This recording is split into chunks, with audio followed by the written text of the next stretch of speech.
ప్రార్థన చేసుకుని ఆరాధన ప్రారంభించుకుందాం. అందరూ కళ్ళు మూసుకునగలిగితే ప్రార్థన చేసుకుని ఆరాధన ప్రారంభించుకుందాం.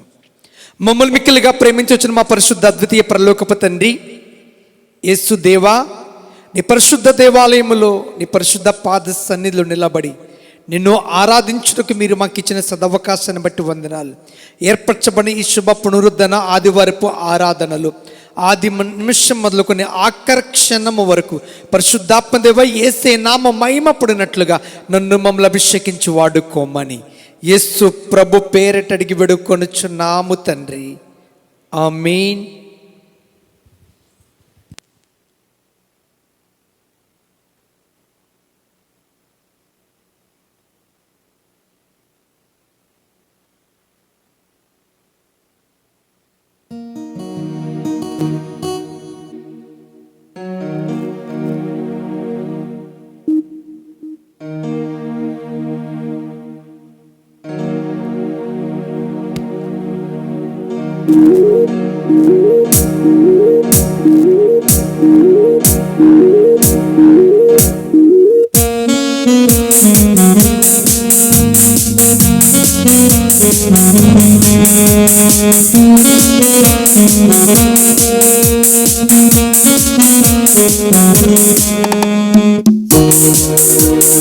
నీవు ప్రకాశించుచున్నావు నాపై, సియోనులో నుండి నీవు ప్రకాశించుచున్నావు నాపై. సమాధానమై సదాకాలము నన్ను నీతో నడిపించుచున్నావు నీ కీర్తికై. సియోనులో మహోన్నతుడా యేసయ్యా, నడిపించుచున్నావు నీ కీర్తికై. సియోనులో మహోన్నతుడా యేసయ్యా.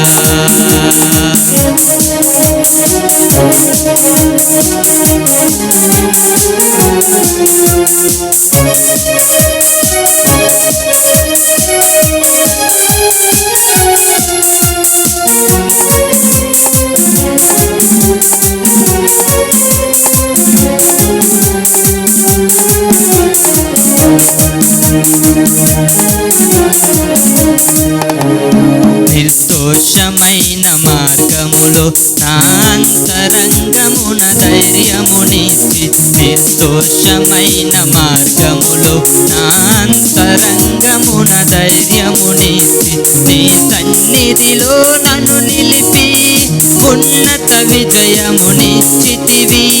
నీ సన్నిధిలో నన్ను నిలిపి ఉన్నత విజయమునిచ్చితివి. నీ ఆశలు నెరవేరుటకు, నీ చిత్తము జరిగించుటకు విడువవు నన్ను ఎడబాయవు, నీవు విడువవు నన్ను ఎడబాయవు. సియోనులో నుండి నీవు ప్రకాశించుచున్నావు నాపై, సియోనులో నుండి నీవు ప్రకాశించుచున్నావు నాపై. సమాధానమై సదాకాలము నన్ను నీతో నడిపించుచున్నావు నీ కీర్తికై. సియోనులో మహోన్నతుడా యేసయ్యా, నడిపించుచున్నావు నీ కీర్తికై. సియోనులో మహోన్నతుడా యేసయ్యా.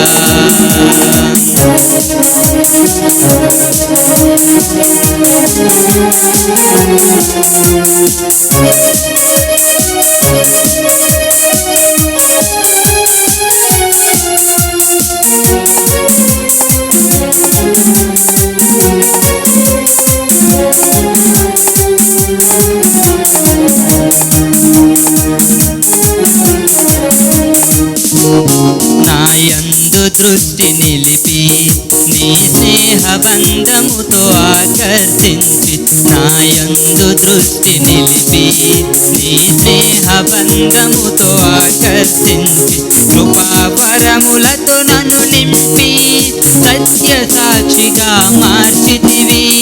కృపావరములతో నన్ను నింపి సత్య సాక్షిగా మార్చితివి.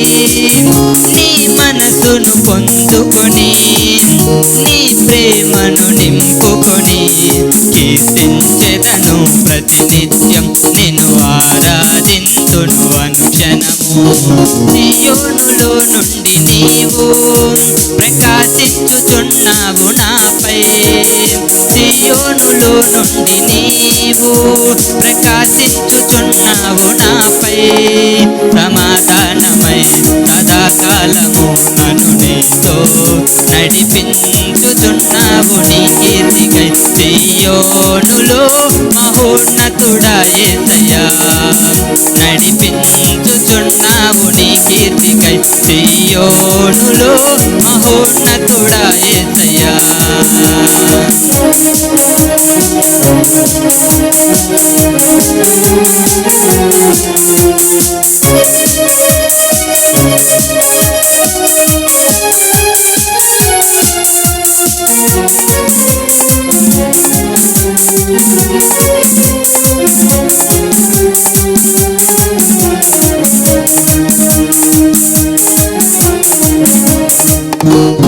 నీ దివ్యమైన మహిమను పరలోకమందునే చూచెదను, నీ దివ్యమైన మహిమను పరలోకమందునే చూచెదను. నీ కౌగిలిలో చేర్చుకొని ప్రతి బాష్ప బిందువును తుడిచెదవు, నీ కౌగిలిలో చేర్చుకొని ప్రతి బాష్ప బిందువును తుడిచెదవు. నీ మాటల మకరందమును మరపురాని అనుబంధమును మరువను ఎన్నడు విడువను, నేను మరువను ఎన్నడు విడువను. సియోనులో నుండి నీవు ప్రకాశించుచున్నావు నాపై, సియోనులో నుండి నీవు ప్రకాశించుచున్నావు నాపై. సమాధానమై సదాకాలము నన్ను నీతో నడిపించుచున్నావు నీ కీర్తికై. సియోనులో మహోన్నతుడా యేసయ్యా, నడిపించుచున్నావు నీ కీర్తికై. సియోనులో మహోన్నతుడా యేసయ్యా.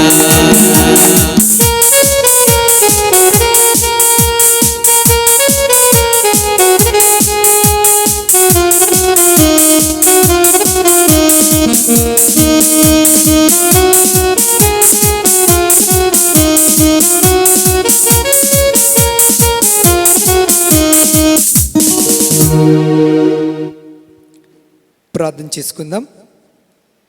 దేవాది దేవుడు మనకు అనుగ్రహించిన శుభ పునరుద్ధరణ ఆదివారపు ఆరాధనలు దేవుని సన్నిధి పరిశుద్ధాత్మ ప్రత్యక్షత కొరకు మన మధ్యలో బ్రదర్ అరుణ్ కుమార్ వచ్చి ప్రార్థిస్తుండగా వారితో పాటు అందరూ ఏకీభవిద్దాం. దయచేసి ఎక్కడ ఉన్నప్పటికీ అందరూ కళ్ళు మూసుకున్నట్లయితే జరుగుతున్న ఈ ఆరంలో దేవుని సన్నిధి పరిశుద్ధాత్మ ప్రత్యక్షత కొరకు మన మధ్యలో బ్రదర్ అరుణ్ ప్రార్థిస్తుండగా వారితో పాటు ఏకీభవించి ప్రార్థన చేసుకుందాం.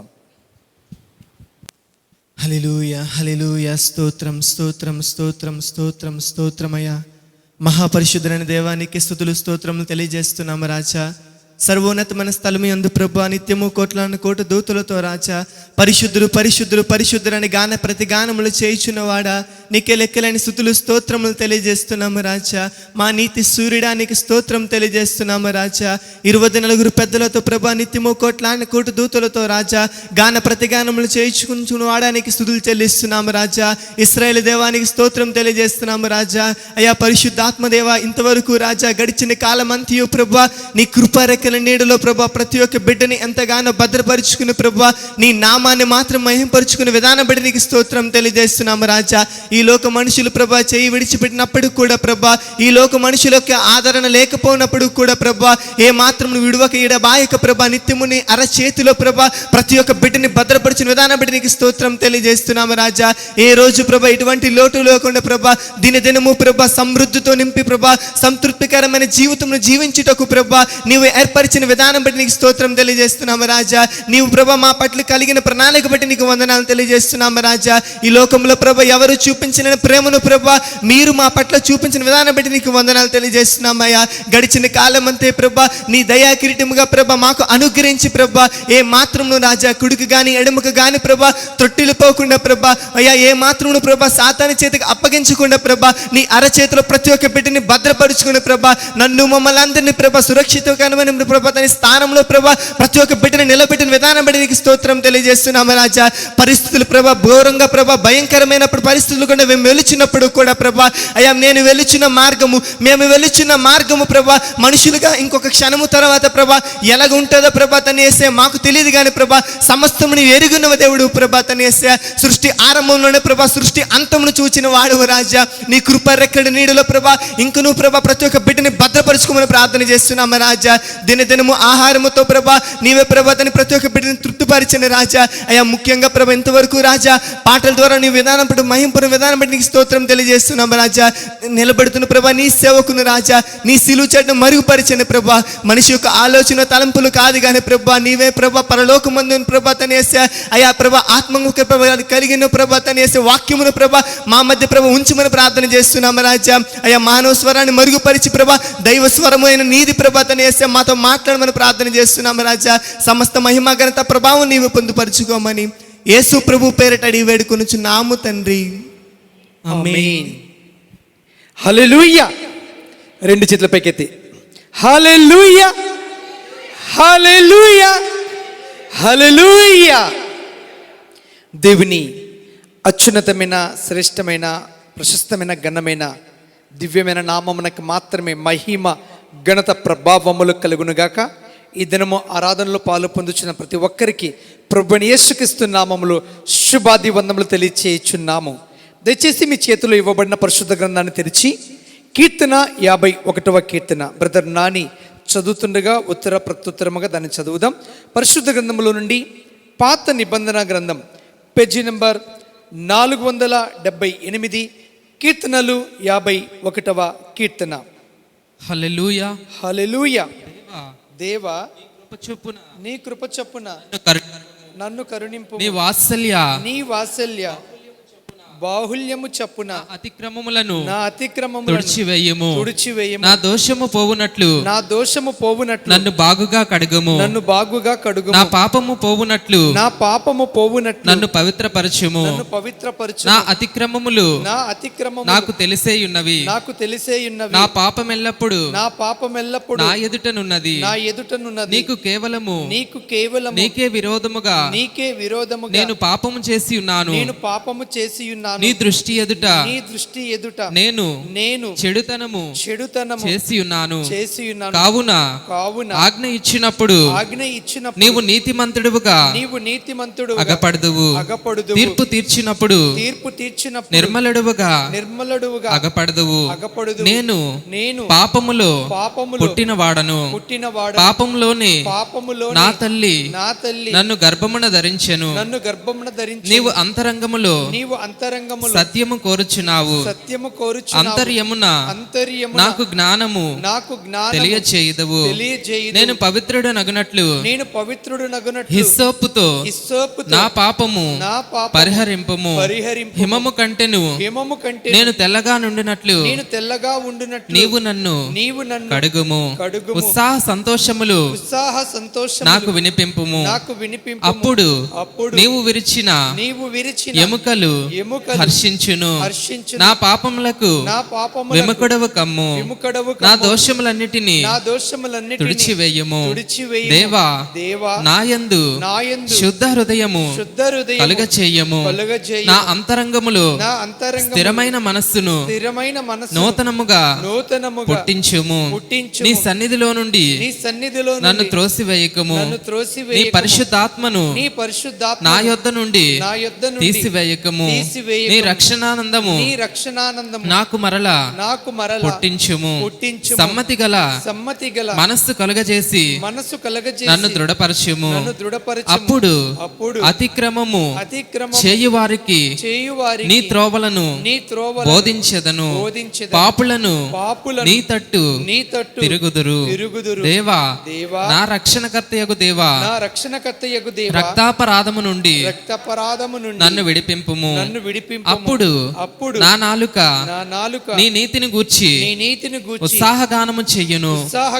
ప్రభువా, నా నోరు నీ స్తుతిని ప్రచురపరచునట్లు నా పెదవులను తెరువుము. నీవు బలిని కోరువాడవు కావు. కోరిని ఎడల నేను అర్పించెదను. దహన బలి నీకు ఇష్టమైనది కాదు. విరిగిన మనస్సే దేవునికి ఇష్టమైన బలులు. దేవా, విరిగి నలిగిన హృదయమును నీవు అలక్ష్యము చేయవు.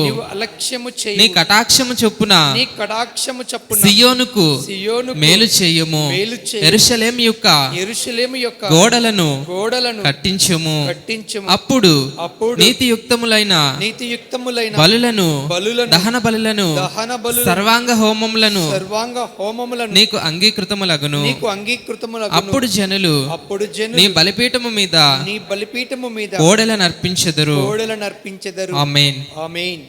మన బైబిల్ కింద పెట్టి గడిచిన దినములు, గడిచిన వారమంతటిలో తన స్వరక్తమిచ్చి తన సొత్తుగా, తన ప్రజగా, తన కుమారుడు, తన కుమార్తెనుగా పిలిచి ఏర్పరచుకున్న ప్రతి ఒక్కరి పట్ల దేవుని యొక్క దయగల హస్తం చాచి ఎక్కడ త్రొట్టిల్లిపోకుండా, సమస్యలలో పడిపోకుండా, లోకమనే అరణ్యములో జారిపోకుండా, శాతాను యొక్క కుయుక్తులకు చిక్కిపోకుండా, అన్నిటికంటే ముఖ్యముగా మనలను ఎంతో కలవరాన్ని కలుగ చేస్తున్న ఈ కరోనా అనే ప్రమాదమునకు ఏ ఒక్కరము కూడా ఆయన బిడ్డలుగా ఆయన సన్నిధిని చేరి ఆరాధించుటకు ఏర్పరచుకున్న ప్రతి ఒక్కరిని ఇంతవరకు కృపా నీడలో కృపాక్షేమముతో నడిపించాడు, కాపాడి ఉన్నాడు. ఇక్కడ కూడా దేవుడు తన హస్తమును చాపి నిన్ను నన్ను కాపాడబోతున్నాడు, నడిపించబోతున్నాడు. ఈ విధముగా ప్రభు సన్నిధిలో కృతజ్ఞతలు తెలియపరచడానికి దేవుడు మనకిచ్చిన గొప్ప సదవకాశాన్ని బట్టి రెండు చేతుల పైకెత్తి దేవుని నామాన్ని గొప్పగా స్తుతించి మహిమపరుద్దామా. హల్లెలూయా. ఆయన మనల్ని కాపాడును విధమును చూడగా ఆశ్చర్యము కలుగుతున్నది.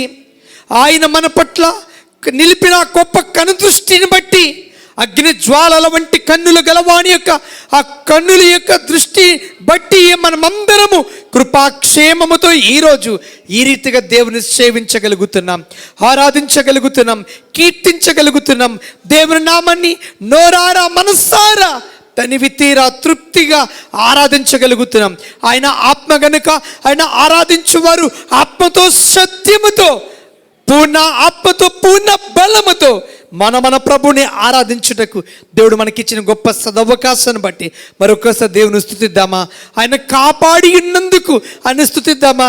ఈ క్షణము వరకు సంఘములో చేరి ఆయన ఆరాధిస్తున్న ఏ ఒక్కరము కూడా ఈ ప్రమాదములో నష్టము కాకుండా దేవుడు కాపాడి ఉన్నందుకు దేవుని స్తుతిద్దామా. హల్లెలూయా, హల్లెలూయా, హల్లెలూయా.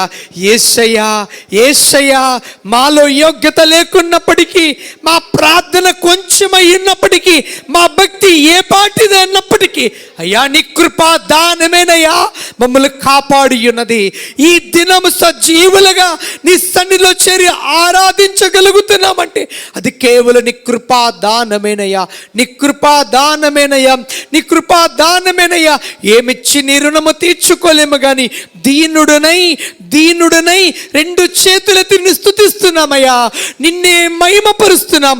నీకే మహిమ కలుగునుగాక, నీకే మహిమ కలుగునుగాక, నీకే మహిమ కలుగునుగాక, నీకే మహిమ మహిమ మహిమ ఘనత ప్రభావములు కలుగునుగాక. ప్రార్థన చేసుకుందాం.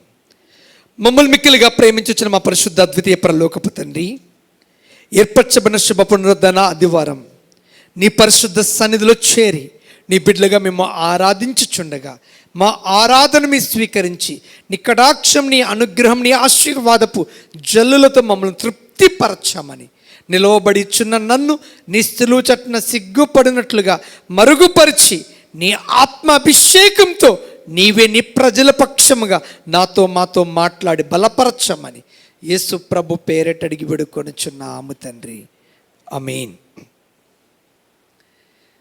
దయచేసి అందరూ వాక్య దానం కొరకే మీ చేతులు ఇవ్వబడిన పరిశుద్ధ గ్రంథాన్ని తెరవండి. అందరూ మంచిగా ఉన్నారా?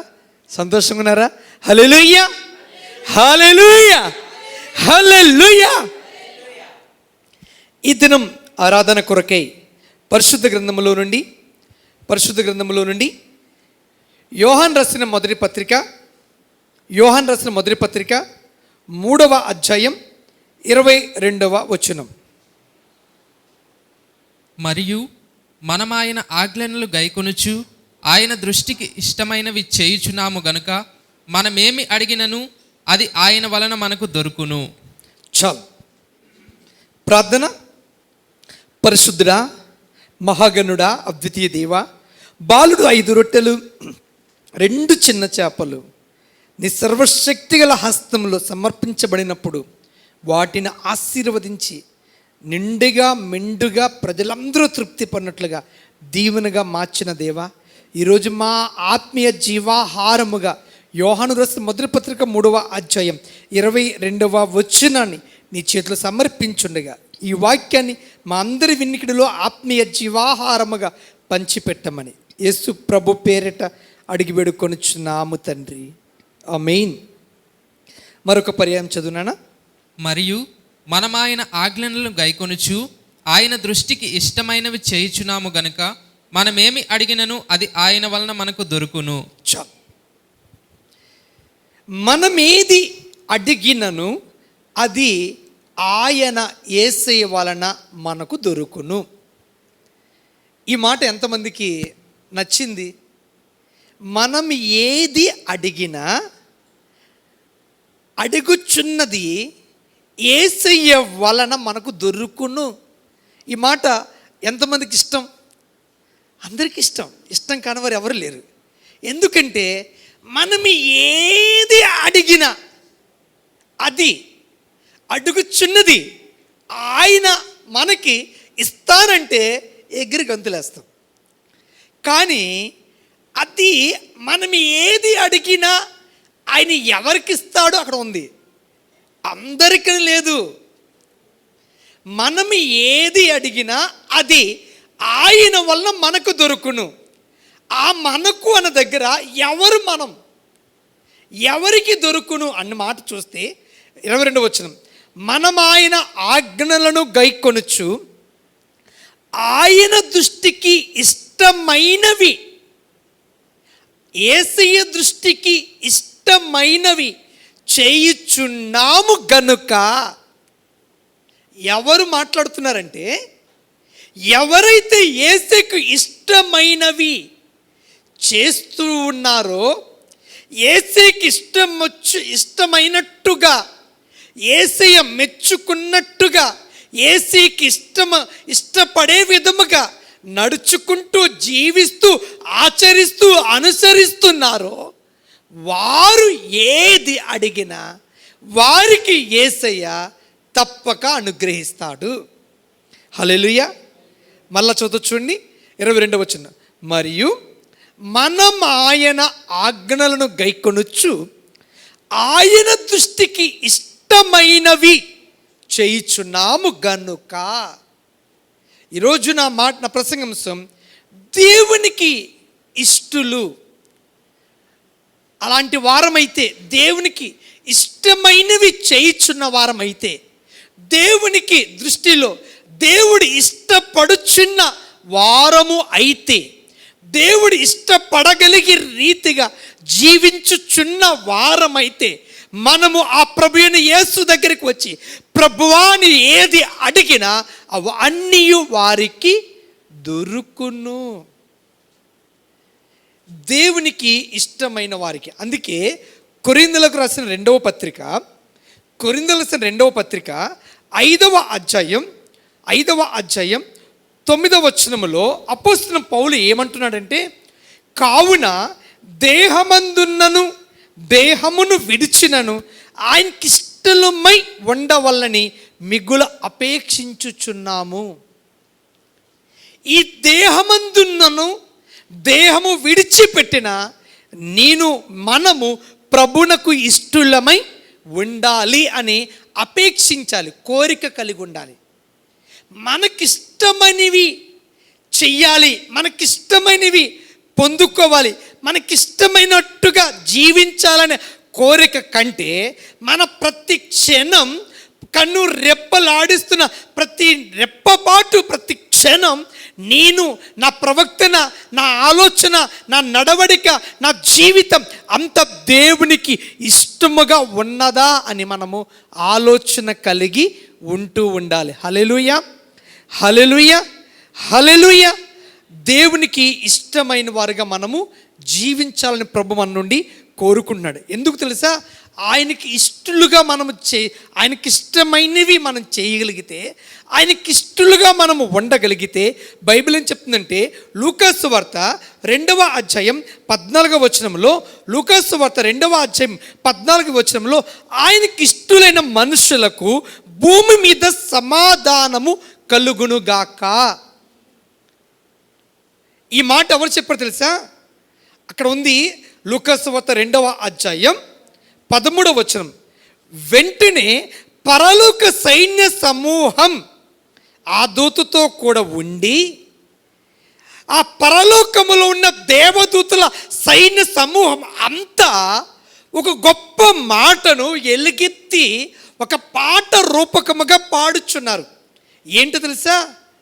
సర్వోన్నతమైన స్థలములలో దేవునికి మహిమయు, ఆయనకు ఇష్టలైన మనుషులకు భూమి మీద సమాధానము కలుగును గాక అని దేవునికి స్తోత్రము చేయుచుండెను.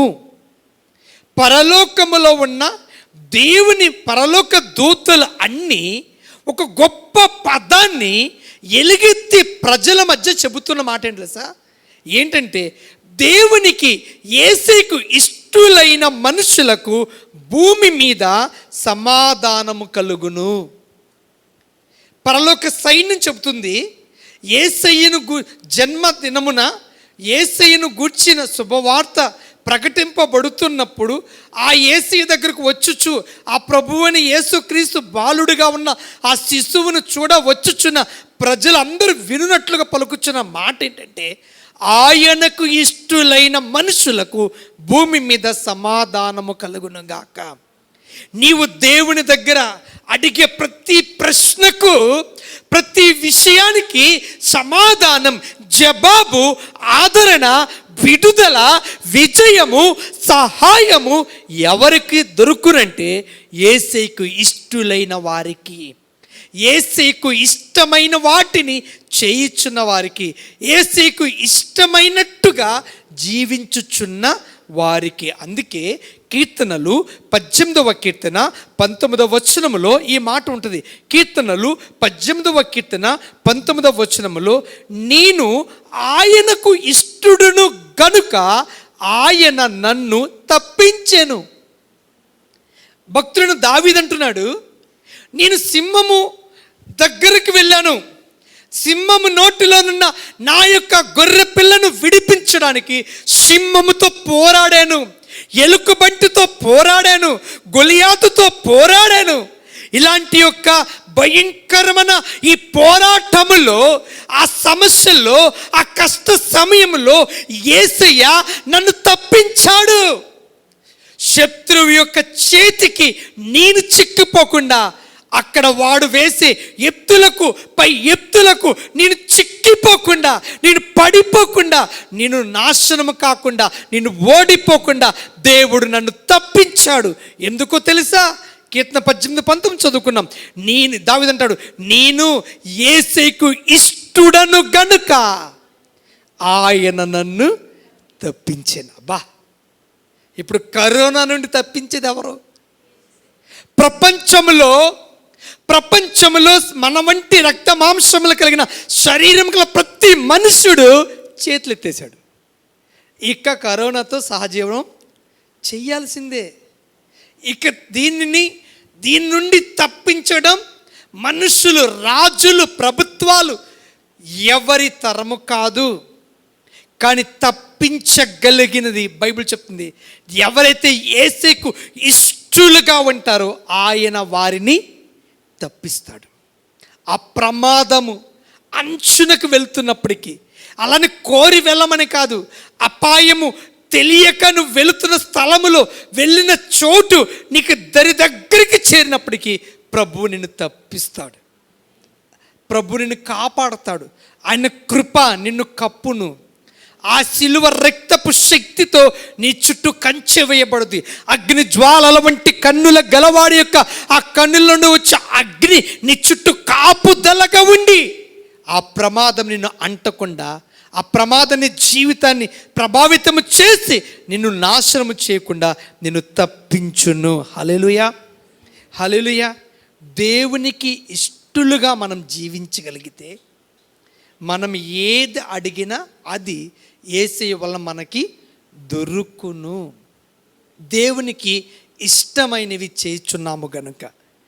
దేవునికి ఇష్టమైనవి 1 ఎబ్రీ పత్రిక 11వ అధ్యాయం 6వ వచనం చదువునా. విశ్వాసము లేకుండా దేవునికి ఇష్టడై ఉండుట అసాధ్యము. చాలు. దేవునికి ఇష్టమైనవి చెయ్యాలంటే ఏంటి దేవునికి ఇష్టమైనవి? 1 విశ్వాసం గలవారు దేవునికి ఇష్టలు. చెప్పండి, విశ్వాసం గలవారు. చెప్పండి గడిచి, విశ్వాసం గలవారు దేవునికి ఇష్టలు. ఓకే, మనం చదువుకునే ఎబ్రీ పత్రిక 11వ అధ్యాయం 6వ వచనంలో విశ్వాసము లేకుండా దేవునికి ఇష్టలై ఉండుట అసాధ్యం. ఇది లేకుండా దేవునికి ఇష్టలై ఉండుట అసాధ్యం. ఈరోజు యేసుక్రీస్తు నా కొరకే పరలోకమును విడిచి కన్నిక మరియ గర్భములో యేసుక్రీస్తు అనే నామము కలిగి జన్మించి 33.5 సంవత్సరములు జీవించి సర్వ మానవాళి పాప విమోచన కొరకే కలువరి సిలువలో తలపై ముళ్ళ కిరీటం పెట్టించుకొని 2 చేతులలో మేకులను కొట్టించుకొని 2 కాళ్ళపై మేకును కొట్టించుకొని పక్కలో బల్లముతో పొడిపించుకొని కురడాతో అణువు శరీరము పొలము దున్నబడినట్లుగా ఆ కొట్టబడి ఆఖరి రక్తపు బొట్టు వరకు కాడ్చి సిలువలో ప్రాణమును పెట్టి సమాధి చేయబడి 3వ రోజు ప్రభు తిరిగి లేచి ఉన్నాడు. నేను చెప్పిన ఈ సంపూర్ణమైన సర్వసత్యమందు విశ్వాసము ఉంచకుండా పరమును విడిచి సృష్టి కట్టిన దేవుడు కన్నిక మరియ గర్భాన్ని యేసుక్రీస్తుగా వచ్చి సర్వ మానవాళి పాప విమోచన కొరకే ఆఖరి రక్తబొట్టు వరకు కాచి ప్రాణం పెట్టి సమాధి చేయబడి 3వ రోజు తిరిగి లేచాడు అన్న ఈ సత్యంపై విశ్వాసం ఉంచకుండా, జాగ్రత్త ఆలోచించండి, ఈ సర్వసత్యంపై విశ్వాసాన్ని నిలపకుండా, దానిపై విశ్వాసం ఉంచకుండా, ఇది ఒక్కటి కాకుండా యేసు క్రీస్తు నా కొరకు మరణించాడు, నా జన్మ కర్మ పాపములను నుండి నన్ను పవిత్రపరచుటకు ఆయన రక్తమును కాచి ఉన్నాడని విశ్వాసం ఉంచకుండా ఇంకా ఈ ఒక్కటి తప్ప ఎన్నో దాన ధర్మాలు, మంచి పనులు, ఎన్నో అద్భుతంగా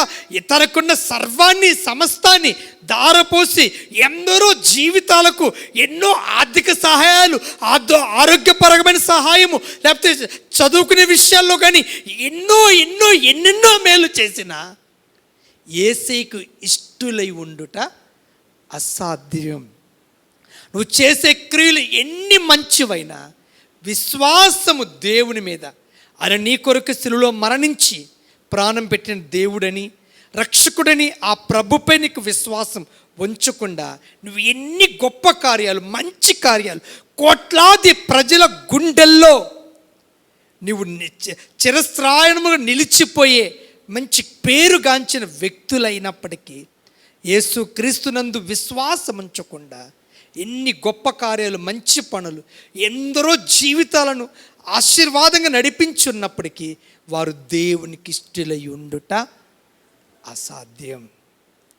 మొట్టమొదట కావలసింది ప్రభు అయిన యేసు క్రీస్తు నీ కొరకు శిలువలో మరణించి నీ నా జన్మ పాపమంతటిలో రండి ఆయన రక్తమును మనల్ని కడిగి ఉన్నాడని నువ్వు విశ్వసించి నోటితో ఒప్పుకొనుట దేవునికి ఇష్టం.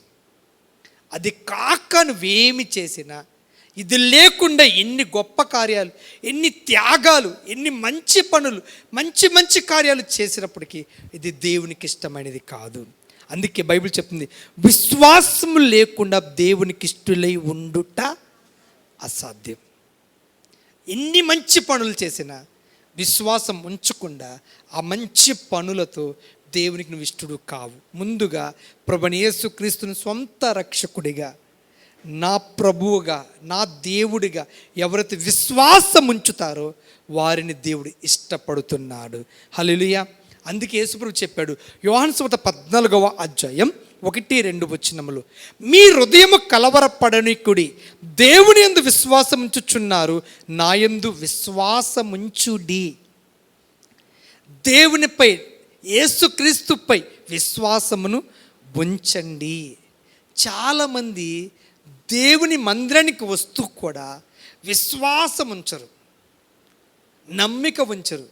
వాళ్ళ పెదనాన్న మాట మీద, లేకపోతే అన్నయ్య మాటల మీద, ఇక చుట్టాల మాటల మీద ఎంత విశ్వాసం ఉంటుందో కానీ పాస్టర్ గారు చెప్పే మాటల మీద, యేసయ్య మాటల మీద విశ్వాసం ఉండదు. అది కాదు పాస్టర్ గారు, మరే వారేమో చెప్తే వస్తారు, అడుగుతారు దేవుని యొక్క ఆలోచన.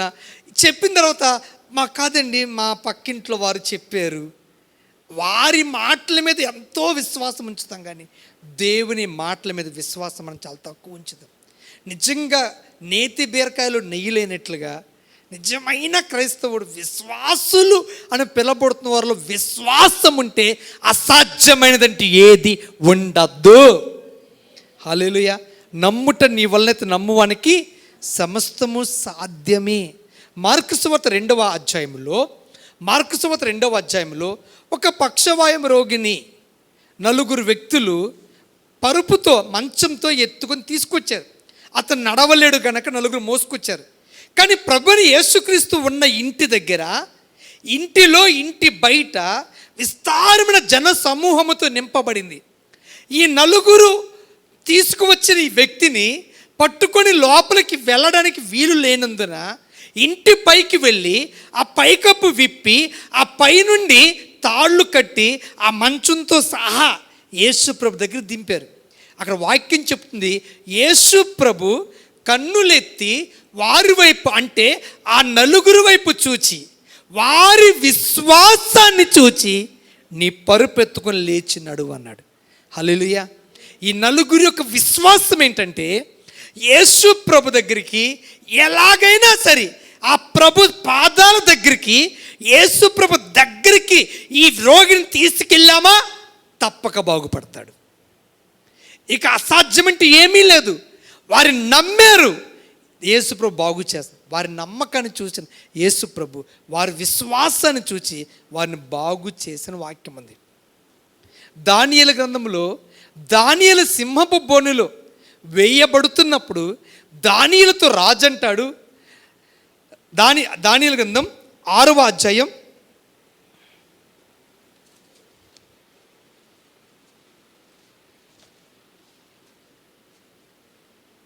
6వ అధ్యాయం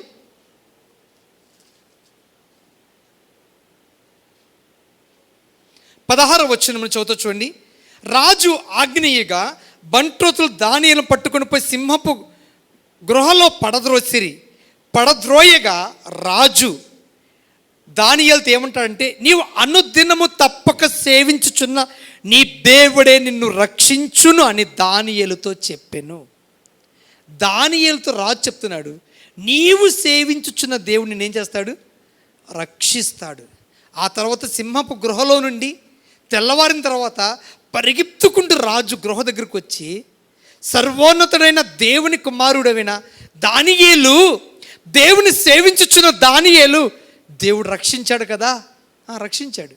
దానియేలు కంటే రాజు విశ్వాసం గొప్పది. గృహలోకి వెళ్తున్నప్పుడు నేను అనుకుంటున్నా, ఆ సిపాయిలు, ఆ బంట్రోతులు దానియేలు గట్టిగా పట్టుకొని ఆ సింహాల గృహలోకి తీసుకెళ్తున్నప్పుడు దానియేలు జాలుగా రాజు వైపు చూస్తుంటాడు. కన్నీళ్ళు కారుతున్నాయేమో. రాజుగారు చూసి రాజు ధైర్యపరుస్తున్నాడు. ఎందుకు దానియేలు ఏడుస్తావు? ఎందుకు భయపడతావు? అనుదినము నువ్వు సేవించే దేవుడు నిన్ను రక్షిస్తాడు, వెళ్ళు. సింహపు గృహలోనికి, ఆ సింహాల బోనులోనికి దానియేలు పడవేయబడుతున్నప్పుడు పలుకుచున్న మాట రాజు చెప్తున్నాడు, అనుదినము నువ్వు సేవిస్తున్నావే, ఆ దేవుడిని రక్షిస్తాడు. ఆ విశ్వాసం ఉంది కాబట్టి దానియేలు సేవించే దేవుడు రక్షించగలిగిన సమర్థుడని విశ్వాసం ఉంది కాబట్టి ఉదయాన్నే రాజు పరిగెత్తుకుంటూ వచ్చాడు.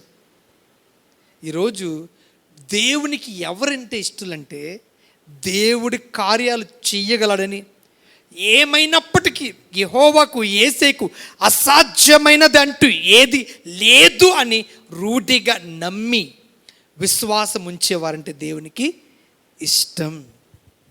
విశ్వాసం ఉంచుట దేవునికి ఇష్టం. ఎవరు దేవునికి ఇష్టలు?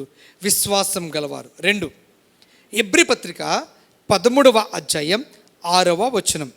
ఎబ్రీలకు రాసిన పత్రిక 13వ అధ్యాయం 16వ వచనం. ఉపకారమును ధర్మమును చేయ మరచిపోకుడి, అట్టి యాగములు దేవునికి ఇష్టమైనవి. చాలు. ఉపకారమును ధర్మమును చేయ మర్చిపోకుడి, అట్టి యాగములు దేవునికి ఇష్టమైనవి. ఏవి దేవునికి ఇష్టం? ఉపకారం, ధర్మం చేయుట మరవద్దు. మనం ఎవరికి ఉపకారం చేస్తాం సార్? మమకారం బట్టి, మనవారు కాబట్టి ఏం చేస్తాం? ఉపకారం చేస్తాం. బైబిల్ చెప్తుందంటే, అపకారం తలపెట్టిన వారికి సైతం, నీకు బాధించిన వారికి సైతం ఉపకారం చేయటం మర్చిపోవద్దు. అనగా నీవు సహాయము కోరి నీ చేతి దగ్గరికి, నీ ఇంటి దగ్గరికి, నీ సమీపానికి నీ వలన మేలు పొందాలని సహాయం కోరి ఏ ఒక్కరు వచ్చిన వారు మమకారులు కావచ్చు, అపకారులు కావచ్చు, నీ సొంత వారు కావచ్చు, నిన్ను ద్వేషించిన వారు కావచ్చు, నిన్ను బాధించిన వారు కావచ్చు. కానీ మేలు చెయ్యగలిగి ఉంటే తప్పక చెయ్యాలి. ఉపకార ధర్మం చేయుట, ఉపకారమును ధర్మమును చేయ మరచిపోకుడి, ఇది దేవునికి ఇష్టమైనది. బైబిల్లో రాజుల 2వ గ్రంథం తీయండి. రాజుల 2వ గ్రంథం పేజీ నెంబర్ 311. రాజుల 2వ గ్రంథం 5వ అధ్యాయంలో మనందరికీ తెలిసిన ఒక లేఖన భాగం కథ చెప్తా. ఇక్కడ సిరియా దేశానికి సైన్యాధిపతి ఒకడున్నాడు. అతడు పేరు నయమాను. అతనికి కుష్టి రోగం. ఆ కుష్టి రోగము బాగు చేయబడాలని అతను ఎదురు చూస్తున్నప్పుడు నయమాను ఇంటిలో ఒక చిన్నది, ఇశ్రాయేలులోంచి వచ్చిన ఒక చిన్నది నయమానుకి చెప్పుద్ది, మా దేశంలో ఎలీషా ఒక పాస్టర్ గారు ఉన్నారు, ఆ పాస్టర్ గారు ప్రార్థన చేస్తే నయమాన్ అనే ఇతని రోగం తగ్గుద్ది. ఆ చిన్నదై చెప్పిన మాటలను బట్టి ఈ సైన్యాధిపతి ఎలీషా పాస్టర్ గారి దగ్గరికి వచ్చాడు.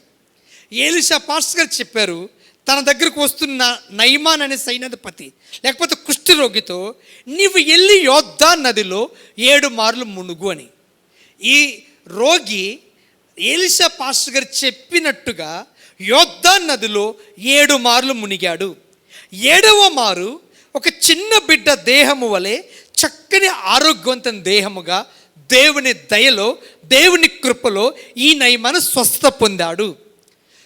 యోర్దాను నదిలో స్వస్థత పొందిన ఈ నయమాను అనే సైన్యాధిపతి తనకి స్వస్థత కలిగించిన దైవజనుడు ఎలీషాకి ఏదైనా బహుమానం ఇద్దామని విలువైన వస్తువులతో పాస్టర్ గారి దగ్గరికి వచ్చాడు. ఎలీషా పాస్టర్ గారు చెప్తారు, ఇవి నాకు వద్దు, వెళ్ళిపో అన్నారు. అతడు వద్దు అన్నాడు, కానీ పాస్టర్ గారు ఏలిషా వద్దు అన్నాడని నయమాన్ తిరిగి వెళ్తుంటే ఈ ఏలిషా దగ్గరే మరొక శిష్యుడు ఉన్నాడు, అతని పేరు గెహజీ. అతడు నయమాన్ దగ్గరికి, ఏలిషా నయమాన్ అనే సైన్యాధిపతితో, రోగి బాగుపడిన వ్యక్తితో, నీవిచ్చి కానుకూలి బహుమానం నాకు అవసరం లేదు, నువ్వు తీసుకు వెళ్ళిపోమంటే ఈ నయమాన్ అనే సైన్యాధిపతి గుర్రం మీద తిరిగి తన కానుకలన్నీ పట్టుకొని వెళ్ళిపోతూ ఉన్నప్పుడు పాస్టర్ గారి దగ్గర ఉన్న శిష్యుడైన గెహజీ పాస్టర్ గారికి అబద్ధము చెప్పి పరిగెత్తుకుంటూ వెళ్ళి నయమాన్ దగ్గర ఉన్న వెండి బంగారమును విలువైన సామాగ్రిని తీసుకున్నాడు. తీసుకొని ఇంటిలో దాచుకొని ఏమీ తెలియనట్టుగా మళ్ళీ పాస్టర్ గారు ఎదుట నిలబడ్డాడు. అప్పుడు పాస్టర్ గారు అడుగుతారు, నువ్వు చేసిన కార్యం మంచిది కాదు గనుక, నువ్వు దేవుని దగ్గర దోషిగా నిలబడ్డావు గనుక అతను వెండి బంగారాలే కాదు, అతనుకున్న రోగము కూడా నీకు నీ సంతతికి కలుగునుగాక అన్నాడు. ఇప్పుడు ఏలిషా పాస్టర్ గారు ఆ మాట అన్నందుకు ఆ గెహజీకి కుష్టి రోగం, గెహజీకే కాదు గెహజీ సంతతికి కూడా కుష్టి రోగము వచ్చింది. నేను చదువుతా 2-3 మాటలు చూడండి. ఇప్పుడు చెప్పిన కథలోనే 2 రాజుల కింద 5వ అధ్యాయం 20 వచనం. అంతలో దైవజనుడైన ఏలిషాకు సేవకుడగు గెహజీ సిరియనుడైన ఈ నయమాను తీసుకుని వచ్చిన వాటిని అంగీకరించుటకు నా యజమానికి మనసు లేకపోయినా కానీ అని చెప్పి ఏలిషా వద్దంటున్నాడు, కానీ నేను తీసుకుంటానని చెప్పి ఏలిషా సేవకుడు గెహజీ వాటిని తీసుకున్నాడు. ఇప్పుడు చూద్దాం. తీసుకున్న తర్వాత ఏలిషా పాస్టర్ గారు ఏం చెప్తున్నారంటే 27వ వచనం, నయమానుకు కలిగిన కుష్టును నీకును నీ సంతతికి సర్వకాలము అంటి ఉండును అని చెప్పగా వాడు మంచు వలె తెల్లనైన కుష్టు కలిగి ఏలిషా ఎదుటి నుండి బయటికి వెళ్ళిపోయాడు. ఏలిషా పాస్టర్ గారు ముందున్న గెహజీకి ఏమొచ్చింది? ఇప్పుడు కుష్టు వచ్చింది. అక్కడ పాస్టర్ ఏలిషా ఏం చెప్పాడు? నీకును నీ సంతతికి కూడా ఈ రోగము ఉంటుందని చెప్పాడు. చూద్దాం 8వ అధ్యాయం తీయండి. 8వ అధ్యాయం. ఇక్కడ ఏం జరుగుద్ది? ఇక్కడ ఏం జరుగుతుందంటే ఏలిషా దగ్గర ఉన్న శిష్యుని గెహజీ రాజుగారితో మాట్లాడుతున్నాడు. రాజుగారు అడుగుతున్నారు, ఏలిషాను ఒక దైవజనుడు ఉండేవాడంట కదా, ఆయన ఎన్నో మహాద్భుతాలు చేశాడంట కదా అని అడుగుతుంటే, అవునండి రాజా, ఆ ఏలిషా దగ్గర శిష్యుడు నేనే, ఆయన నా కళ్ళ ముందు ఎన్ని అద్భుతాలు చేశాడు తెలుసా అని ఏలిషా దగ్గర శిష్యుని గెహజీ ఆ దేశపు రాజుతో మాట్లాడుతున్నాడు. చూద్దాం 8వ అధ్యాయం 4వ వచనం. రాజు దైవజనుని పనివాడు గెహజీతో మాట్లాడి ఏలిషా చేసిన గొప్ప కార్యములన్నిటినీ నాకు తెలియజెప్పమని ఆజ్ఞ ఇచ్చి ఉండెను. ఒక ప్రశ్న, 5వ అధ్యాయంలో ఏలిషా దగ్గర ఉన్న ఈ పనివాడు, ఈ శిష్యుడు, ఈ సేవకుడికి ఏలిషా శపించినప్పుడు కుష్టు వచ్చింది తనకి తన సంతతికి. మరి 8వ అధ్యాయంలో రాజకోటలో పనిచేస్తున్నాడు అంటే ఇక్కడ ఏమైంది? ఇప్పుడు కుష్టి తగ్గింది. పాత నిబంధనలో కుష్టి రోగులు, అంగవైకల్యం కలిగిన వారు రాజు సమ్ముఖం ఎదురు నిలవబడకూడదు, అసలు ఊరు బయట ఊరిలోనికి కూడా రాకూడదు ధర్మశాస్త్ర ప్రకారంగా.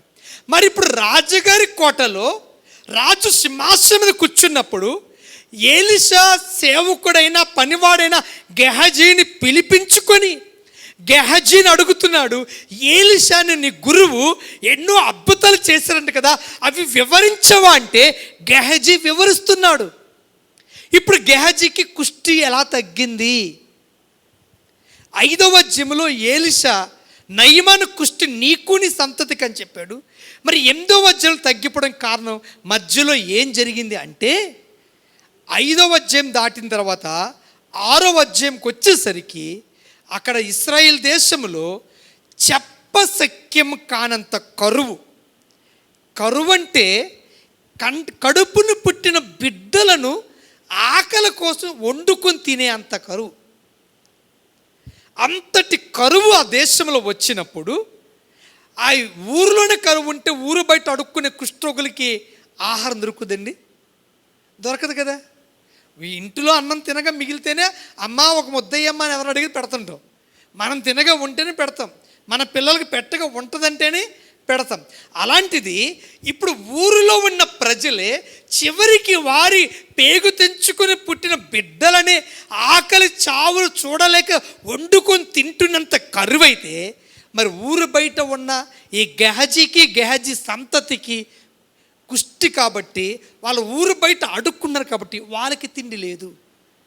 అలా తిండి లేక చావు బతుకుల మీద ఉన్నప్పుడు ఈ కుష్టి రోగులు ఒక ఆలోచన చేశారు, మన దేశంలో మన ఊర్లో కరువు వచ్చింది కదా, ఇక్కడ ఉన్న ఆకలితో చచ్చిపోతున్నాం, ఒకవేళ మన పక్కన శత్రువు దేశం సిరియా దేశంలోకి వెళ్దాం, ఒకవేళ వాళ్ళు మన మీద జాలి తలిచి ఏదైనా పెడితే బ్రతుకుదాం, చంపేస్తే చచ్చిపోదాం, ఇక్కడైనా ఆకలితో చచ్చిపోతాం, శత్రు దేశానికి వెళ్తే ఒకవేళ వారి చేతులను చచ్చిపోదాం, అవకాశం ఒకవేళ ఏదైనా దొరికితే తిందాము, లేకపోతే చచ్చిపోదాం, ఇక్కడ ఆకలితో చచ్చిపోయే కంటే ఏదైనా తిని చనిపోవడం మంచిదని చెప్పి గెహజీకి ఉన్న 3 కొడుకులు ఈ 7వ అధ్యాయంలో సిరియా దేశంలోకి వెళ్ళారు.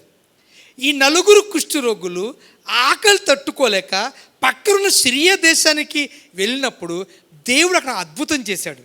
సిరియా దేశంలో ఇశ్రాయేలు ప్రజలు యుద్ధానికి వచ్చినట్లుగా వారికి భ్రమపరిచాడు. సిరియా ప్రజలు అనుకున్నారు, అమ్మో పక్కనున్న మన ఇశ్రాయేలు దేశము శత్రు దేశము ఇంకా కొంతమందితో కలిపి మన మీదకి యుద్ధానికి వచ్చేస్తున్నారేమో, ముందు పారిపోతాం పదండి అని చెప్పి సిరియా దేశంలో ఉన్న సిరియా సైన్యము ప్రజలందరూ పారిపోయారు రాత్రి మీద. ఇప్పుడు 4 కుష్ఠరోగులు సిరియా దేశానికి వచ్చేసరికి అక్కడ అందరి ఇళ్ళల్లో ఖాళీగా ఉన్నాయి, మనుషులు లేరు, విస్తారమైన ఆహార పదార్థాలు వండి ఉన్నాయి. ఇప్పుడు 4 ఏం చేశారంటే ఈ కుష్ఠరోగులు గబగబా తినడం మొదలుపెట్టి అంటారు ఒక మాట, 7వ అధ్యాయం 9వ వచనం, వారు మనము చేయునది మంచిది కాదు. ఈ 4 కుష్ఠరోగులు గెహజీ మరియు వారికి కలిగిన 3 కొడుకులు అని చరిత్ర చెప్తుంది.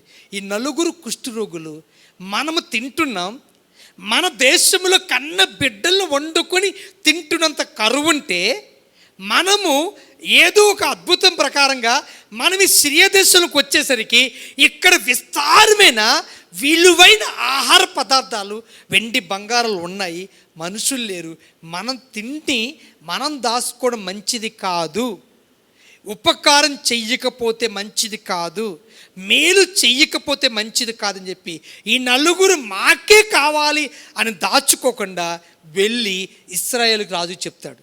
ఆ రాజు తన సైన్యాన్ని పంపించి ప్రజలు పంపించినప్పుడు అందరూ వచ్చి కడుపు నిండా ఆహారం తింటూ తృప్తిగా ఉంటారు. దీంట్లో ఒక సత్యం తెలుసుకోండి, ఇక్కడ గెహజీకి ఎందుకు కుష్టి తగ్గింది? 5వ అధ్యాయంలో రాజు దేవుడి సేవకుని చేత చెప్పించబడిన ఈ గెహజీ ఎప్పుడైతే ఉపకార ధర్మాన్ని తాను తినడమే కాదు, తన పిల్లలు తినడమే కాదు, మనం తింటే సరిపోదు, ఇంత మంచి శుభదినాన్ని ఈ శుభవార్తని 10 మందికి చెప్పకుండా 10 మందికి మేలు చెయ్యకుండా మనము ఉండడం మంచిది కాదు అని తలంచి ఉపకారం చేయడం మొదలుపెట్టారు. దేవునికి ఇష్టమైన పని ఉపకార ధర్మము చేయ మర్చిపోకుడి, ఇది దేవునికి ఇష్టమైన యాగము. ఎప్పుడైతే ఈ గెహజీ ఉపకారం చేశాడో ఆకలితో చచ్చిపోతున్న స్వజనులు అనబడుతున్న ఆ దేశానికి ఈ గొప్ప శుభవార్తను ప్రకటించి వారందరూ వచ్చి ఆహారం తిని తృప్తి పడినట్లుగా చేశారు. అందరి క్షేమం కొరకు ఉపకారం చేసిన గెహజీని దేవుడు కటాక్షం చూపించాడు, స్వస్థత ఇచ్చాడు. అందుకే 8వ అధ్యాయంకి వచ్చేసరికి మళ్ళీ ఉద్యోగం చేసుకుంటున్నాడు. హల్లెలూయా. దేవునికి ఇష్టమైన కార్యాలు ఏంటి తెలుసా?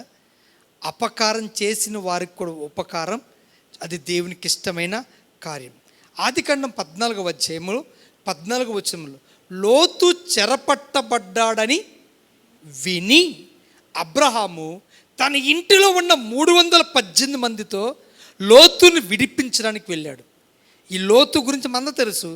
12వ అధ్యాయం అబ్రహాంతో కలిసి నడిచిన లోతు 13వ అధ్యాయంకి వచ్చేసరికి అబ్రహామును మోసం చేసి అబ్రహాముకున్న ఆస్తిలో మంచిది శ్రేష్టమైనంత లోతు పనివారు పట్టుకెళ్ళిపోయారు.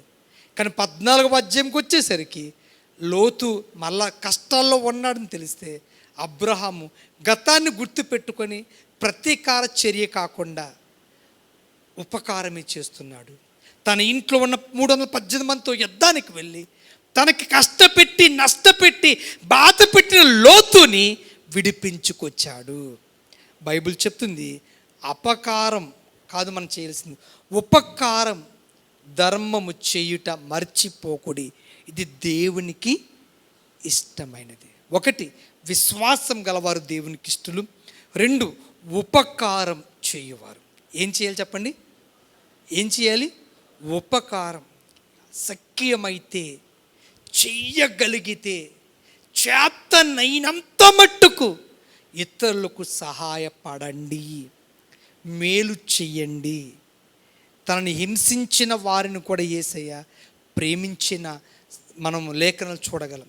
ఈరోజు మనం ఎంత చెయ్యగలిగితే, మన వల్ల ఎంత ఇతరులు కొందరు ఆలోచిస్తారు, మన వల్ల వాళ్ళకి ఎందుకు లాభం రావాలి, లాభం వాళ్ళకి వెళ్ళిపోతుంది, మనం పలానా వారిని పరిచయం చేస్తుంటే వాళ్ళ లాభాలతో వస్తున్నాయి కాబట్టి వాళ్ళకి లాభం రాకూడదు, అది కూడా నాకే ఎందుకు రాకూడదు, ఇలాంటి ఒక స్వార్థం క్రైస్తవ జీవితంలో సరైనది కాదు.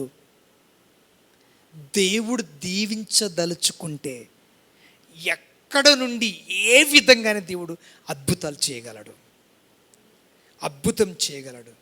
దేవుడు దీవించడం దేవునికి ఇష్టమైతే మన మనుషులు ఎవ్వరు మనకు అడ్డు కారు. కాబట్టి చేయగలిగినంత మట్టుకు ఉపకారం చెయ్యండి. అది ఎవరైనా సరే, శత్రువైనా సరే, కులము లేదు, మతము లేదు, జాతి లేదు, భాష లేదు, ప్రాంత భావము కూడా చూపకుండా మనం చెయ్యగలిగినంత మట్టుకు సమస్త జనులకు ఉపకారం చెయ్యడం దేవునికి ఇష్టమైనది. 3 సామెతల గ్రంథం 21వ అధ్యాయం 3వ వచనం. నీతి న్యాయములను అనుసరించి నడుచుకొనుట బలులు అర్పించుట కంటే యెహోవాకు ఇష్టము. చాలు. నీతి న్యాయములు అనుసరించి నడుచుకొనుట బలులు అర్పించుట కంటే యెహోవాకు ఇష్టం. దేవునికి ఏది ఇష్టమో తెలుసా? నీతి న్యాయములు అనుసరించుట. నీతి, లోకనీతులు వేరు, దేవుని నీతి వేరు. లోకనీతి ఉంది, 1000 అబద్ధాలు ఆడైనా ఒక పెళ్లి చేయాలి. ఆ మాట చెప్పినాడు ఎవడో కానీ వాడికి ఒక కూతురో ఒక కొడుకున్నా చాలండి. ఇదివరకు రోజుల్లో కూతురికి మంచి అబ్బాయి రాకపోతే తిప్పలు పడతారు. ఇప్పుడు మంచి అబ్బాయికి సరైన మంచి అమ్మాయి రాకపోయినా ఆ కష్టాలకు అంతు లేదు. కాలం మారింది. ఇప్పుడు అమ్మాయికైనా అబ్బాయికైనా వారికి సరి అయిన సహకారులు, దేవుడు నిర్ణయించిన సహకారి కాకపోతే వారి కష్టాలు వర్ణనాతీతం.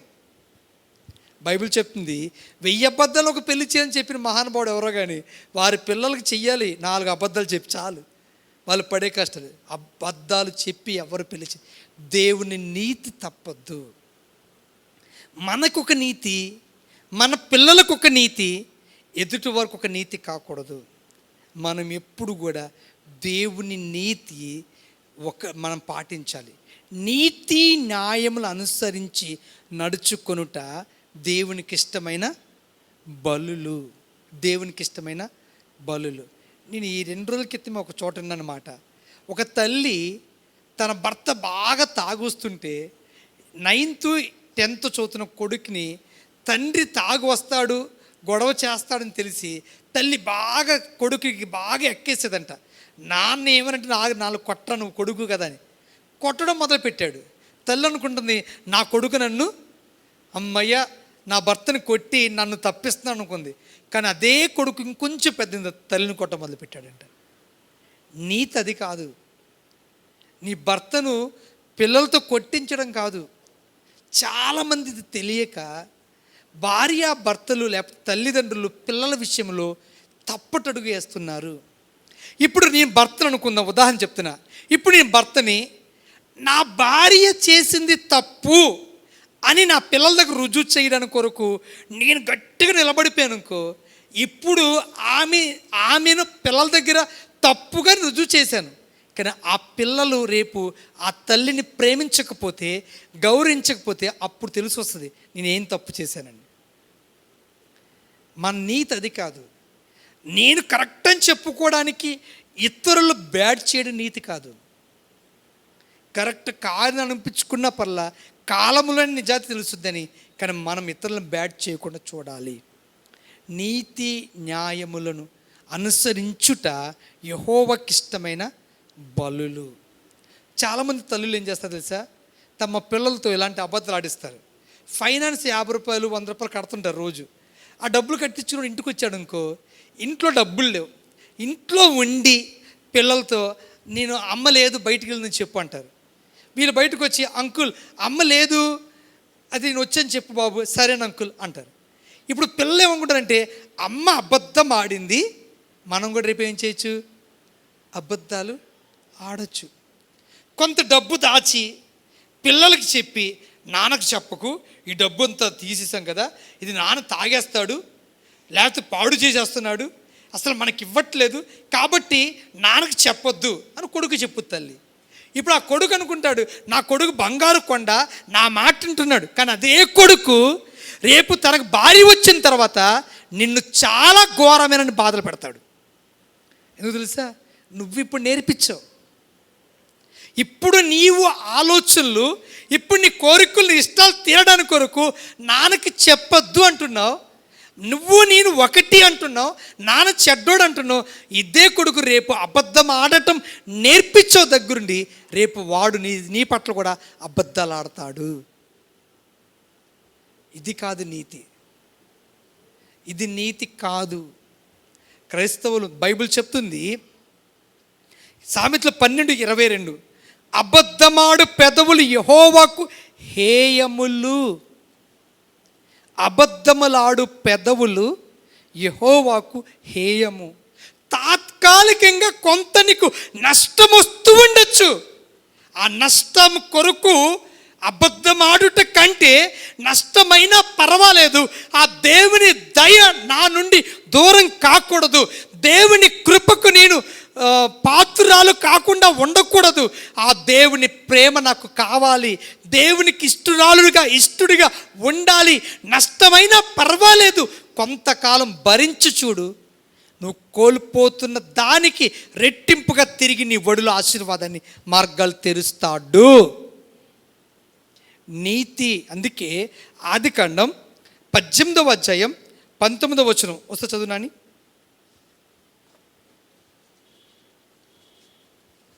ఆదికాండం 18వ వచనం 19వ వచనం, యెహోవా అబ్రహామును గురించి చెప్పినది అతనికి కలుగు చేయనట్లు తన తరువాత తన పిల్లలను తన ఇంటి వారును నీతి న్యాయములు జరిగించుచు యెహోవా మార్గమును గైకొనుటకు అతడు వారికి ఆజ్ఞాపించు నేను అతన్ని ఎరిగి ఉన్నాను. అబ్రహామును గూర్చి యెహోవా సెలవిస్తున్న మాట ఏంటి తెలుసా, తన తర్వాత తన పిల్లలు తన ఇంటి వారు నీతి న్యాయములు జరిగించాలని అబ్రహాము తన పిల్లలకు ఆజ్ఞాపిస్తున్నాడు. దేవుడు చెప్తున్నాడు, అబ్రహాం అంట తన తర్వాత తన ఇంటిలో ఉన్న ప్రతి ఒక్కరూ నీతి న్యాయము తప్పకూడదు. ఎక్కడ కూడా ఏ రోజు కూడా ఏ పరిస్థితుల్లో కూడా నీతి తప్పద్దు అని వారికి ఆజ్ఞాపించాడు. అందు దేవుడు అంటున్నాడు, అబ్రహాము తన తర్వాత తన పిల్లలు కూడా నీతి న్యాయమును జరిపించాలని ఆజ్ఞాపించాడు. ఈరోజు మన పిల్లలకి ఏం నేర్పిస్తున్నాం? నీతి న్యాయములు జరిగించుట యెహోవాకు ఇష్టమైనవి. మనము నీతి తప్పద్దు, న్యాయంగా ఉందాం. న్యాయంగా ఉంటే వచ్చే లాభం కొంచెమే అవ్వచ్చు, కానీ చేతిలో ఉన్న కొంచెం చాలు దేవుడు దీవించడానికి, అద్భుతాలు చేయడానికి. మన దేవుని యొక్క ఆశీర్వాదం కంటికి కనబడదు, చెవులకు వినబడవు, కానీ కొంతకాలం తర్వాత వెన్ను తిరిగి చూస్తే ఇది ఎలా సాధ్యమైనది అని ఆశ్చర్యపోతాం. నీతి తప్పద్దు, న్యాయాన్ని అనుసరించండి, ఇది దేవునికి ఇష్టమైన కార్యం. 4 కీర్తన 51వ కీర్తన 17వ వచనం. విరిగిన కీర్తన 51వ కీర్తన 17వ వచనం. విరిగిన మనస్సే దేవునికి ఇష్టమైన బలులు. చాలు. విరిగిన మనసే దేవునికి ఇష్టమైన బలులు. విరిగి నలిగిన హృదయమును దేవుడు అలక్ష్యం చెయ్యడు. దేవునికి ఏది ఇష్టం? విరిగి నలిగిన హృదయం, విరిగిన మనసు, పశ్చాత్తాపం. దేవునికి అది ఎంతో ఇష్టం. బలుల కంటే విరిగి నలిగిన మనసు దేవునికి ఎంతో ఇష్టం. దేవునికి ఇచ్చే అర్పణల కంటే మనసు దేవుని దగ్గర కుమ్మరించి పశ్చాత్తాపంతో ఎవరైతే దేవుని దగ్గర ప్రార్థిస్తారో వారు దేవుని ఇష్టపడుతుంటారు. అనగా కొంతమంది ఎన్ని తప్పులు చేస్తున్నా అస్సలు వారి మాటల్లో కాదు కదా, ఏ తప్పు చెయ్యనంతగా ఎంతో టీవీగా నడుస్తూ ఉంటారు. తప్పు చేశాము అన్న విషయం నలుగురికి అర్థమైపోయిందని తెలిసినా చెయ్యలేదు అన్నంతగా హుందాగా ఉంటారు. అలాంటి దేవునికి ఇష్టమైంది కాదు. ఒప్పుకోవాలి. అందుకే అతిక్రమం దాచిపెట్టువాడు వద్దిల్లడు, వాటిని ఒప్పుకొని విడిచిపెట్టువాడు దేవుని కనికరాన్ని పొందుతాడు. దేవుని కనికరాన్ని పొందుతాడు. గడిచిన దీపావళి కాకుండా అంతకుముందు దీపావళి అనుకుంటా టైంలో మన విశ్వాసుల కుటుంబం ఒకరు, నాకు తెలిసిన కుటుంబం, రేపు పొద్దున్న దీపావళి కదని చెప్పి చాలా మందుగుండు సామాన్లన్నీ రెడీ చేశారు. నాకు అర్థమైంది, ఇది మనం క్రైస్తవులు నాన్న అలాంటి పనులు చేయొద్దు అన్న. సరే అన్నారు. ఒక 2 వారాల తర్వాత అవసృష్టికి వెళ్ళినప్పుడు చాలా సమస్యలు ఆ కుటుంబం ఉన్నారని బాధపడుతున్నప్పుడు వారి ఇంటికి వెళ్ళినప్పుడు అన్నాను, నాన్న వాళ్ళ పిల్లలతో, నాన్న దేవుడు చెప్పారు మంచిదని రెప్పపాటులో పెదాలు నా నోటి నుంచి మాట పూర్తి కాకముందే అబ్బే మేము అసలు ఏం చేయలేదు. నేను వెంటనే నాకు ఆత్మలో అర్థమైంది, ఇక సరే చెయ్యకపోతే మంచిదే, దేవుడు తప్పనిసరిగా మరి ఈ శోధన తప్పిస్తాడు. ఆ తర్వాత ఇంకా పెద్ద శోధనలో పడినారు. ఆ తర్వాత దగ్గరికి వచ్చి ఏంటండి మాకు ఈ శోధన అంటే అప్పుడు స్ట్రైట్గా మాట్లాడా. ఆ రోజు అడిగినప్పుడు అసలుకి నా మాట పూర్తి కాకముందే అసలు కొంచెం కూడా తప్పు ఏమీ జరగనంత వ్యక్తిలాగా, అంత తప్పు చేయని స్ట్రైట్గా మాట్లాడినట్టుగా అంత స్ట్రైట్గా మాట్లాడావు కదా, ఇది దేవునికి ఇష్టం. తప్పు ఒకవేళ నువ్వే కాదు, భూమి మీద ఉన్న ప్రతి మనిషి మారు మనసు ప్రతిరోజు పొందుతుండాల్సిందే. తప్పిదాలు చెయ్యలేదు అని ఎవరు చెప్పలేం. అది ఏదో ఒక విధంగా పొరపాట్లు జరుగుతూనే ఉంటాయి. ఆ పొరపాటును కప్పుకోకుండా, ఆ తప్పిదాలు కప్పుకోకుండా స్ట్రైట్గా ఒకళ్ళు అడిగినప్పుడు అన్నయ్య కాదని ఇలా జరిగిపోయింది అన్నయ్య, దేవుడు మమ్మల్ని ఇప్పటికైనా క్షమించాలని ఒక్క మాట పశ్చాత్తాపం, ఆ విరిగి నలిగిన మనస్సు ఆ రోజు మీ హృదయంలో కాదు కదా, మీ ముఖములో కూడా కనబడకుండా ఎంతో రోషంగా ఆ ముఖములో కళ్ళల్లో చూపించారు. ఆ తర్వాత మీరు ఇంత పెద్ద కష్టంలోనే పడుతున్నారు. దేవుడు ఎప్పుడు కూడా పగా ప్రతీకారం పెట్టుకునేవాడు కాదు. ఆయన క్షమగల దేవుడు, ప్రేమగల దేవుడు. ఆయన దగ్గర దీన మనసుతో క్షమించమంటే క్షమిస్తాడు అని చెప్పాను. వారు వెంటనే తప్పును ఒప్పుకొని దేవుని దగ్గర ప్రార్థించడం మొదలుపెట్టారు. ఎంతో గొప్ప కృపలో ఈరోజు వర్ధిల్లుతున్నారు. దేవునికి కావలసింది విరిగి నలిగిన మనస్సు. తప్పు జరిగితే స్ట్రైట్గా దేవుని దగ్గర క్షమాపణ అడిగి పశ్చాత్తాపడి దేవుని దగ్గర అడగగలిగితే చాలామంది తెలుసా, చేసాంలే ఇదేనా అని చెప్పు, ఆయన చేయట్లేదా, ఆమె చేయట్లేదా, ఆమెను అడగరు పాస్టర్ గారు, ఈమెను అడగరు పాస్టర్ గారు. అప్పుడు అది విరిగిన హృదయం కాదు. ఆమె ఆయన గురించి దేవుళ్ళు ఎక్కడుగుతాడు అందరినీ. అందరూ ప్రతి వానికి మనం చదువుకున్నాం 2వ కొరింథీయులకు రాసిన పత్రిక 5వ అధ్యాయం 10వ వచనం. కొరింథీయులకు రాసిన 2వ పత్రిక 5వ అధ్యాయం 10వ వచనం. ఎందుకనగా తాను జరిగించిన క్రియల చొప్పున అవి మంచివైనా సరే చెడ్డవైనా సరే దేహముతో జరిగించిన వాటి ఫలమును ప్రతి వాడు పొందినట్లు మనమందరమును క్రీస్తు న్యాయపీఠము ఎదుట ప్రత్యక్షము కావలెను. నువ్వు ఇప్పుడు ఆమె, వారు, వీరు అని వారితో పోటీ కాదు. విరిగి నలిగిన మనసు దేవునికి ఇష్టమైన మనసు. పొరపాటు జరుగుతుంటుంది. అది ఆలోచనలో కావచ్చు, ఒక మాటలో కావచ్చు, ఏదైనా ఏ సమయంలో అయినా. కానీ వెంటనే దానికి నీ అంతరాత్మ పశ్చాత్తాపపడాలి. ప్రభువా నన్ను క్షమించు. ఆ పశ్చాత్తాప రాకుండా పర్వాలేదులే, నేను చేసింది పెద్దది కాదు, వాళ్ళు చేసింది పోల్చి నాదంతా అని నీకు అనిపిస్తుంది అంటే నీ మనసు దేవునికి నచ్చిన ఇష్టమైన మనసు కాదు. పొరపాటు జరుగుతున్న క్షణములోని ప్రభువా, ఒకరితో పోల్చుకోకుండా, ఒకరితో అంచనా వేయకుండా, ఇది నాకు సరైనది కాదు అని విరిగి నలిగిన మనసుతో దేవుని దగ్గర మనము ఉండాలి. అది దేవునికి ఇష్టమైనది.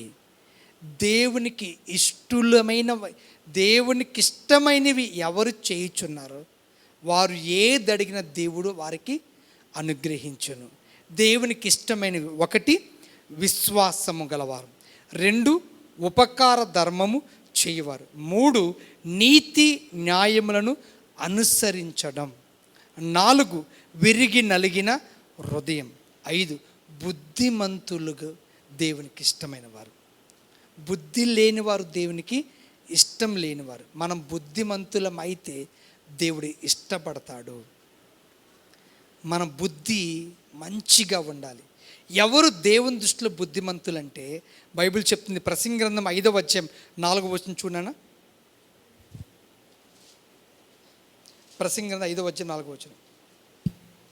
నీవు దేవునికి మొక్కుబడి చేసుకుని ఎడల దానిని చెల్లించుటకు ఆలస్యము చేయకము. బుద్ధిహీనుల యందు ఆయనకి ఇష్టము లేదు. బుద్ధిహీనుల యందు ఆయనకి ఇష్టం ఉండదు. ఎవరి యందు ఇష్టం ఉండదు? అయితే బుద్ధిమంతుల మంది ఆయన ఇష్టం ఉంటుంది. దేవునికి నువ్వు మొక్కుబడి చేసుకున్న తర్వాత తడువు చేయకు, ఆలస్యం చేయకు, బుద్ధిహీనులాగా ఉండకు. బైబిల్లో మొట్టమొదట మనుషులుగా పిలువబడుతున్న కయ్యను, హేబేలు. కయ్యను యెహోవాకు మొక్కుకొనిన తర్వాత కూడా కొంతకాలమైన తర్వాత తన పంటలోంచి కూడా ఎంత తెచ్చాడు?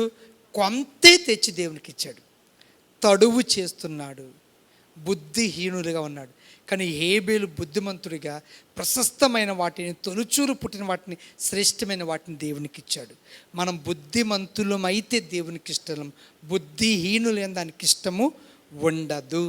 మనం బుద్ధిమంతులు అన్న మాటకి దేవుడు ఎవరిని బుద్ధిమంతులు అంటే ఈరోజు భూమి మీద ఎంత సంపాదించుకోవడానికి కష్టపడి రాత్రింబగలు చదువుతున్న వాళ్ళు చూసి ఎంత బుద్ధిమంతులు అండి అంటాం కదా.